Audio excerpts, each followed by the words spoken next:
Morning friends, welcome back to my channel. তোমরা সবাই কেমন আছো? আশা করছি তোমরা সবাই খুব ভালো আছো, আর আমিও বেশ ভালো আছি।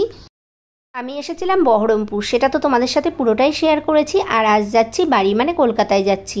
তো বহরমপুর থেকে কলকাতা যাওয়ার পুরো ভিডিওই তোমাদের সাথে সারাদিন তুলে ধরবো। তো তোমরা আমার সাথে থাকো, আশা করছি আজকের ভিডিওটা তোমাদের ভালোই লাগবে। এখন বাজে সকাল 9:20 আর আমি এখন থেকে আমার ভিডিওটা শুরু করছি। তো দেখো, আমরা এখন যাচ্ছি কাশিমবাজার স্টেশনে। বহরমপুর স্টেশনে যাচ্ছি না, কারণ হচ্ছে আমাদের বাড়ির থেকে কাশিমবাজার স্টেশনটা অনেকটাই কাছাকাছি। আর তাছাড়া আর একটা সুবিধা কি বলো তো, বহরমপুর স্টেশনে না অনেকটা ভিড় হয়, কাশিমবাজারে ভিড়টা একটু কমই হয়। আর এদিকে টিকিট কাউন্টারেও ভিড়টা কম হয়। দেখো দেখো কি সুন্দর একটা মন্দির, তাই না? তো যাই হোক, কাশিমবাজার স্টেশনে ভিড়টা টিকিট কাউন্টারে কম হয়। তো টিকিটটা যেহেতু আমাদের কাটা নেই, তো টিকিট কাটতে হবে, তো সেই জন্য এখানে গেলেই সুবিধা হয়।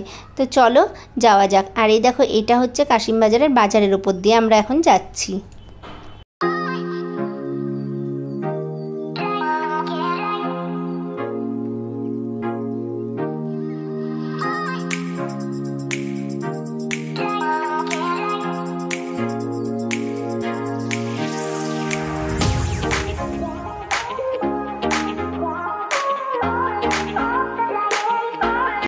দেখো, আমরা এখন স্টেশনে পৌঁছে গেছি। আর এই যে এখানে মালগাড়িটা দেখছো, এটা সব সময় বেশিরভাগ সময়ই রাখা থাকে। আমি তো যখনই আসি তখনই দেখি এই মালগাড়িটা রাখা আছে, আর দেখে ভীষণ রাগ হয়। কারণ ওই পারে নামি আমরা, আর নেমে আমাদেরকে ওভারব্রিজ দিয়ে ওপরে উঠে নিয়ে এদিকে আসতে হয়। লাগেজ নিয়ে ওভারব্রিজে উঠতে খুবই সমস্যা হয়ে যায়, মানে ভালো লাগে না। ভারী হলে তো তার কথাই নেই, আর হালকা থাকলে অতটা অসুবিধা হয় না। আর এই যাওয়ার সময়তেও সেম অবস্থা। যাওয়ার সময় এদিকে অবশ্য লিফট আছে, লিফটে করে লাগেজ ওঠানো যায়, কোনো অসুবিধা হয় না। তো চলো, আবার কবে আসবো জানি না, তার জন্য একটু মনটা খারাপ হয়েই থাকে। যখনই আসি তখনই মন খারাপ হয়। মানে এই বহরমপুর ছেড়ে চলে যেতে যে কতটা কষ্ট হয় সে আমিই জানি। ভালো লাগে না যেতে, মনে হয় না যে যাই, আবার মনে হয় না ওখানেই তো আমার সব আছে, সংসার আছে, না গেলেও হবে না। কিন্তু কি বলো তো, আবার বেশি দিন থাকতেও পারি না। মানে একদিন দুদিন থাকলেও মন খারাপ হয়, আর বেশি দিন থাকলে যদি 6-7 দিন থেকে যায় তখন তো আর একটু বেশি মন খারাপ হয়ে যায়। সেটাই হয় আর কি। আর নিজের দেশ ছেড়ে যেতে সবারই একটু কষ্ট হয়, তা আমারও এরকমই হয়। আমার ছেলেরাও না, যে কলকাতা থেকে এখানে এসে ওদেরও কিন্তু এখান ছেড়ে যেতে ভালো লাগে না। ওরা মানে বহরমপুরটাকেই বেশি ভালোবাসে। বিশেষ করে নিজের কাছের লোকজন এখানেই সবাই আছে, কারণ কলকাতায় তো সেই কেউ নেই আমাদের। আমরা একা, মানে শুধুমাত্র একাই থাকি, আমরা কেউ নেই।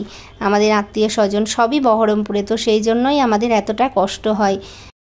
আর আমি এলাম বহরমপুরে 3 মাস পরে। 3 মাস আগে এসেছিলাম, যখন আমার সার্জারি হয়েছিল তখন আমি এখানে এসেছিলাম। তারপরে এখন এলাম 3 মাস পরে ডাক্তার দেখাতে।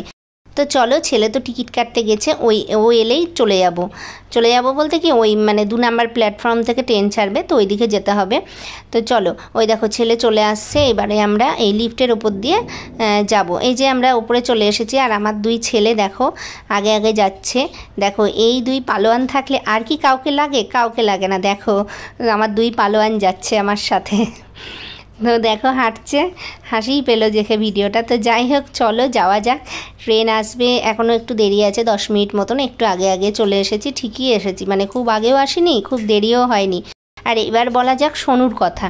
সোনু হচ্ছে এখানে এলে একদমই মানে বাড়িতে যেতে চায় না। কেন যেতে চায় না বলো তো? ওর এখানে বন্ধু, খেলা সব কিছুও পায়, কিন্তু ওইখানে শুধুমাত্র স্কুলে যখন যায় তখনই ওর ফ্রেন্ডদের সাথে খেলতে পায়, তখনই কথা বলতে পারে, মানে বাইরে যেতে পারে আর কি। তাছাড়া কিন্তু সব সময় ঘরের মধ্যে আটকানো থাকে। কি বিকেল কি সকাল বলে কোনো কথা নেই। বিকেলে তো বাচ্চারা খেলে, কিন্তু আমার ওখানে কলকাতায়ও সেটাও পায় না, ও সবসময় ঘরেই থাকে। তো সেই জন্য এইখানে এলেও ও খেলা পায় বলে ও যেতে চায় না, ও কিছুতেই যেতে চায় না। যখনই আসে ওর এখানেই মন পড়ে থাকে, এরকম ব্যাপার। চলো, এই দেশটা ছেড়ে চলে আসলাম, আর কবে যাব আবার জানি না। যাব, অবশ্যই যাব না কেন। এই দেখো কাঁচরাপাড়া পৌঁছে গেছি। তোমাদের সাথে কথা বলতে বলতে দেখো কাঁচরাপাড়ায় চলে এসেছি। তো কলকাতায় প্রায় চলেই এসেছি। আর এই দেখো পুজোর প্যান্ডেল আরম্ভ হয়ে গেছে। হ্যাঁ, আমি না রাস্তায় বেরিয়ে অনেকগুলোই প্যান্ডেল দেখতে পেলাম। এটা তো কাঁচরাপাড়া স্টেশনের পাশেই প্যান্ডেলটা দেখতে পেলাম। এই প্যান্ডেলটাই আমার ফার্স্ট চোখে পড়েছে। তারপরে এই যে শিয়ালদায় নেমে দেখো গাড়ি বুক করে নিয়েছি, আর আমি আর সোনু বসেছি পেছনের সিটে, আর ওইদিকে রাজ বসেছে সামনের সিটে। আর এতটা রাস্তা জার্নি করে দেখো চোখ মুখের অবস্থা আমাদের কি হয়েছে। দেখো সোনুকে দেখো একদম চুপ হয়ে গিয়েছে, মানে একদম ক্লান্ত হয়ে গেছে। কিন্তু ও ট্রেনে 2-3 ঘন্টা ঠিক থাকে, তারপরেই বলে আর ভালো লাগছে না। এরকম বলতে শুরু করে দেয়। আর আমারও চোখ মুখ একদম খারাপ হয়ে গিয়েছে, মানে বাড়ি গিয়ে স্নান করতে পারলে শরীরটা একটু সুস্থ লাগবে। তো চলো যাওয়া যাক। আর ওই দেখো আর একটা প্যান্ডেল দেখা গিয়েছে। এখানে এসে অনেক কটা প্যান্ডেলই আমার চোখে পড়েছে যদিও।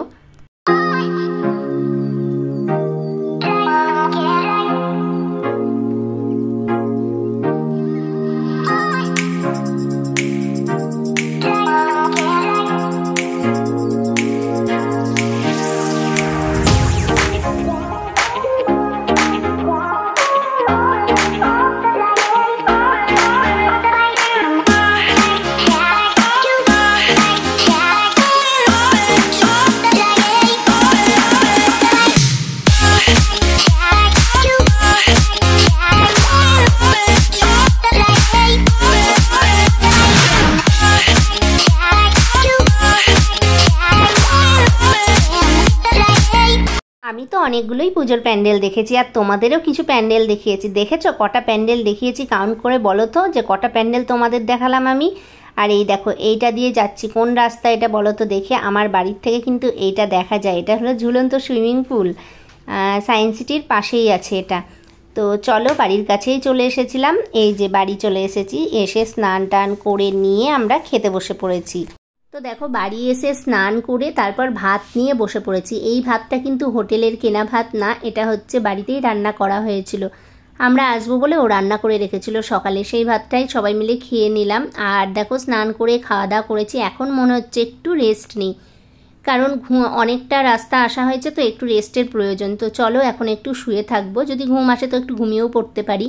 তো বন্ধুরা এখন বাজে রাত্রি 8:30। আমি না একটু ঘুমিয়ে পড়েছিলাম, তো ঘুম থেকে উঠে এই যে মিষ্টিগুলো ঢেলে নিচ্ছি। এই মিষ্টিগুলো বহরমপুর থেকে নিয়ে এসেছিলাম। আর বহরমপুরের ছানা বড়া তো খুবই বিখ্যাত, সবাই জানে। আর এই মিষ্টিটা সবারই বেশিরভাগ লোকেরই প্রিয়, তাই না? আর আমাদের বাড়িরও সবাই কিন্তু এই মিষ্টিটা ভালোবাসি। তো সেই জন্য বহরমপুরে আমি যখনই যাই তখনই কিন্তু মিষ্টি আনার জন্য মানে চেষ্টা করি আর কি। সবসময় হয়তো আনা হয়ে ওঠে না, বেশিরভাগ সময়ই আমি আনতে চেষ্টা করি। আর এই দেখো এই মিষ্টিটাও নিয়ে এসেছিলাম তার সাথে। আর যতই বলো কলকাতার মিষ্টি, অনেক রকমের বিভিন্ন রকমের মিষ্টি পাওয়া যেতে পারে, কিন্তু বহরমপুরে যে ছানার মিষ্টিগুলো তার সাথে কখনোই তুলনা করা যায় না। তোমাদের কার কার এই ছানা বড়া খেতে ভালো লাগে কমেন্ট করে জানিও, কিন্তু আমার তো ভীষণ ভালো লাগে। তো চলো আজকের ভিডিওটা আর আমি বড় করব না, এখানেই শেষ করছি। ভিডিওটা কেমন লাগলো তোমাদের অবশ্যই কিন্তু কমেন্ট করে জানাতে ভুলো না। আর যদি ভালো লাগে তাহলে লাইক করে দিও, শেয়ার করো। আমার চ্যানেলে যারা নতুন বন্ধু আছো এখনও চ্যানেলটাকে সাবস্ক্রাইব করোনি, তারা অবশ্যই সাবস্ক্রাইব করে আমার পাশে থেকো। দেখা হবে এবার নতুন কোনো ভিডিওর সাথে। ততক্ষণ ভালো থেকো, সুস্থ থেকো। সবাইকে জানাই শুভরাত্রি।